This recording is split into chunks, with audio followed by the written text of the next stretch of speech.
आजकल वर्मा जी की पत्नी देवकी जी केबल पर रियलिटी शोज देख देख कर बहुत कुछ सीख रही हैं। जैसे आज तो वो सुबह सुबह बेसुरे आलाप ले रही हैं। सा रे गा मा धा। माँ जी, सारे गामा पाधा नीसा होता है। अरे वो तो सब गाते हैं, ये मेरा स्टाइल है। आवाज तो कम कर लीजिए माँ जी, पर्दे फट जाएंगे कान के। ये कहो कि पर्दों में आग लग जाएगी। देखना, मेरी आवाज सुन के जज आग लगा देगी, आग लगा देगी, तू तो आग लगा देगी, ऐसा बोलेंगे। सरिता वहां से परेशान होकर चली जाती है और सास रियाज जारी रखती है। सा रे गा ओ, सा रे नाचो। तभी बाबूजी दुकान से लौटते हैं। अरे देवकी, क्यों तानसेन बनी हुई है? कान से खून निकालोगी क्या? अरे क्या हुआ, रियाज तो करने दो मुझे। इसको रियाज बोलते हैं? ऐसा लग रहा है जैसे घोड़े हिना रहा है। घोड़े पे बैठ के ही बम्बई जाऊंगी मैं तो, जब जज साहब कहेंगे कि देवकी तुम मुंबई आ रही हो। जज साहब, वो अदालत वाले? अरे नहीं नहीं, बड़े लोग हैं, आप नहीं जानते हैं। ओ मैं तो छोड़ चली अपना ये देश, बम्बई मुझे प्यारा लगे। गाना गाती हुई देवकी चली जाती है और बाबूजी अपनी सरफिरी पत्नी के इस संगीत प्रेम की चर्चा करने बहू के पास चले जाते हैं। अरे सरिता बेटा, सुनो तो, ये तेरी सास को क्या हुआ है बेटा? सुबह तो अच्छा भला छोड़कर गया था इसे।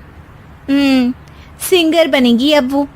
सिंगिंग रियलिटी शो में जाने की सुबह से तैयारियां चल रही हैं इनकी। हाँ, अब तो कोयल के सुर मेंढक छेड़ेगा।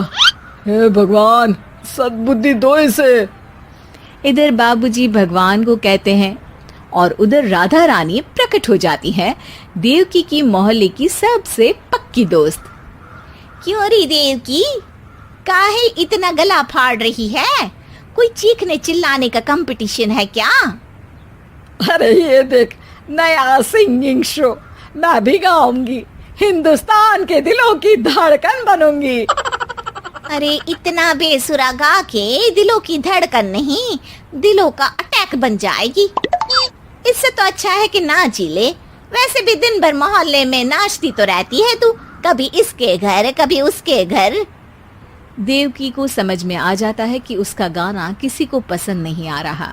अगले दिन सरिता देखती है कि सास पैरों में घुंघरू बांध के नाच रही है। अरे माँ जी, क्या मंजुलिका बनी हुई है आज आप? अरे नाचने दे बहू, जब तक है जान जाने जहां मैं नाचूंगी। अरे माँ जी, अभी जान निकल जाएगी इतनी जोर से नाचेंगी तो। अरे अरे, क्या कर रही हो? अरे दिख नहीं रहा, डांस कर रही हूँ। अरे जैसी तुम्हारी हरकतें हैं, तुमको तो नागिन डांस करना चाहिए। वो भी करूंगी, भांगड़ा भी करूंगी, देखना जज मुझे देख के स्टैंडिंग ओवेशन देंगे। हाँ, स्टैंडिंग ओवेशन तो देंगे ही, ताकि खड़े होकर वहां से भाग सके तुम्हारा डांस देखकर। अरे कुछ ढंग की चीज करो, ये रोज क्या नया शुरू कर देती हो? सास को लगता है कि उसका डांस का सीन भी बिगड़ गया। अब वो टीवी देख के कोई और कलाकारी ढूंढने लगती है। तभी उसे टीवी पर खतरों के खतरनाक खिलाड़ी शो दिखता है, जिसमें लोग अलग अलग स्टंट करते हैं। बस देवकी को नया काम मिल जाता है। अगले दिन सुबह देवकी डंबल लेकर कसरत करने लगती है। माँ जी, ये क्या कर रहे हैं आप? अरे खली जैसे बनकर खलबली मचा दूंगी। कल मैंने खतरों के खतरनाक खिलाड़ी देखा और सोच लिया कि मुझे वही जाना है। हाँ बस। तभी वहाँ बाबूजी भी आ जाते हैं। अरे इतना भारी डंबल, अरे गिर मत जाना कहीं लेकर। अरे चुप करो, तुमसे कुछ नहीं होता इसका मतलब ऐसा नहीं कि मुझसे भी कुछ नहीं होगा।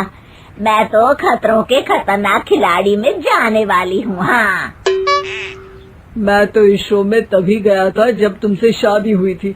तुमसे शादी करना भी खतरों के खतरनाक खिलाड़ी में जाने से कम थोड़ी ना। अब चुप भी रहिए। अरे बहू, वो भारी वाला डंबल उठा कर ला तो। अरे ना माँ जी, आप संभाल नहीं पाओगी।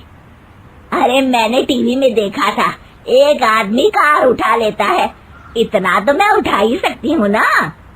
बहू घबराते हुए भारी वाले डंबल माँ के हाथ में दे देती है।